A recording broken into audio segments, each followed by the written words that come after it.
Hey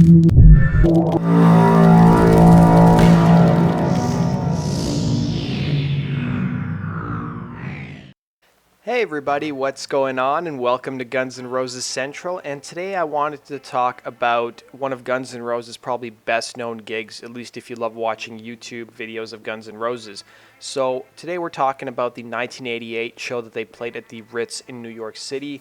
And I want to talk about 5 things you may or may not know about that performance. So according to the book Last of the Giants by Mick Wall, originally, Guns N' Roses weren't even supposed to do an MTV special at the Ritz. So according to him, in an interview he did with Mick Wall, he actually managed the band Great White as well as Guns N' Roses. So back in 1988, MTV approached Alan Niven about Great White doing an MTV special at the Ritz because their album Once Bitten had actually gone gold in the States and MTV wanted to ride that train.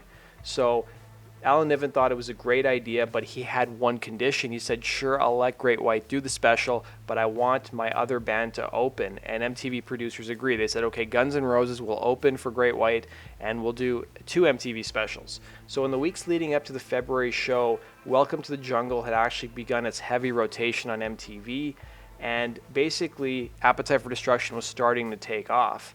And suddenly Alan Niven was presented with the unique situation of 2 hot and heavy acts steaming up the US charts.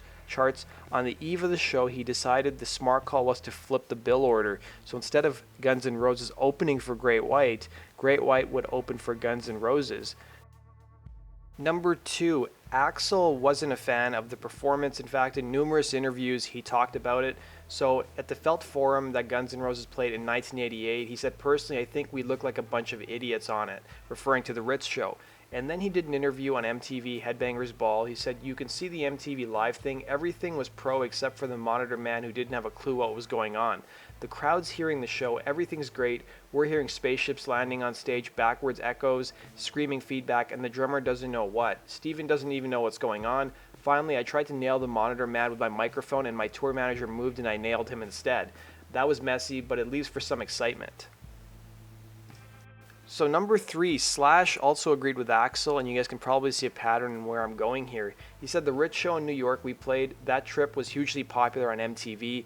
It wasn't one of our greatest shows by any means. Axl was having vocal problems, and though we didn't play badly, we played so much better in recent past. In any case, it was loose and out of tune and punk rock, and for those reasons alone, it was something to be recognized. The footage is important because it's the essence of the band. The crowd was great, and like so many memorable moments, it was over and done before I knew it.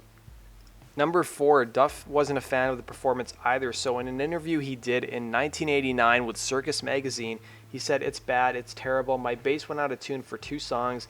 I think people like it more in the way when you drive past a car accident and somebody's mutilated, you know. It's like you can't help but look at it. Number 5, this one goes back to the book Last of the Giants by Mick Wall, and during an interview with Alan Niven, who was Guns N' Roses manager at the time, he talked about just before Guns N' Roses go on stage, he gets a tap on the shoulder from Doug Goldstein, who's panicking, saying that Axl can't find his bandana. He says, Doug Goldstein says he wants you to go into the crowd and find him one, so Alan Niven did. He went into the crowd and found one. He didn't like the one, so I went and found another one. The second one was okay, and of course Slash is aware of all of this. So what would be your state of mind when you're about to go out on stage? Good God, half the fucking time everybody was seething at each other, and the Ritz was a classic example. Yet most people think that's the apex of Guns N' Roses live on film, yet not everybody is happy with Axl at that moment. But what's his muse? His muse is confrontation, his muse is conflict, and he's a power tripper. And finally, the last thing I'll leave you guys with is that the Ritz was the same location where Guns N' Roses shot the video for You Could Be Mine. And in 1987, Guns N' Roses also played a show at the Ritz that was recently released online. So if you guys want to go check out both of those, I've linked to them down below.